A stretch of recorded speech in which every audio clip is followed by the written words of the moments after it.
પાકના લાડુ બનાવશું। આ મેં 500 ગ્રામ ખજૂર લીધી છે અને આ કાજુ બદામના ટુકડા લીધા છે। આપણે કાજુ બદામને ટુકડા કરી નાખશું। હવે મેં કઢાઈ લીધી છે। હવે ગેસ એમાં મેં 1 ચમચી જેટલું ઘી નાખ્યું છે।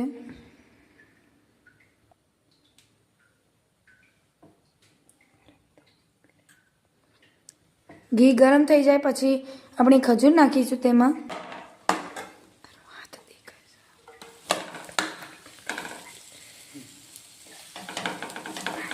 ખજૂરના ઠળિયા કાઢી નાખવાના છે।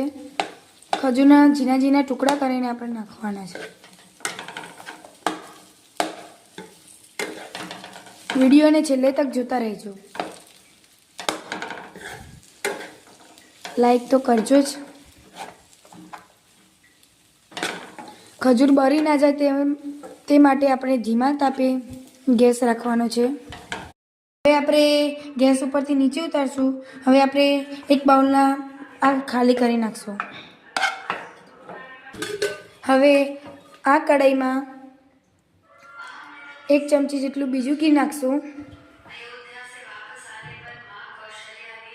એમાં ઘી ગરમ થઈ જાય એમાં કાજુ બદામના ટુકડા નાખી તેમાં શેકશું। આપણે ધીમા ગેસે આ કાજુ બદામના ટુકડા શેકીશું। લાલાશ પડતો થાય તો આપણે ગેસ બંધ કરી દઈશું અને તેને નીચે ઉતારશું। તેમાં આપણે ખજૂર મિક્સ કરીશું।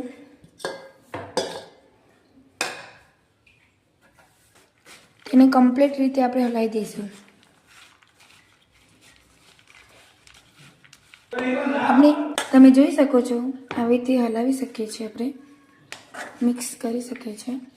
પછી આપણે આ થોડી ટોપરાની છીણ લઈશું।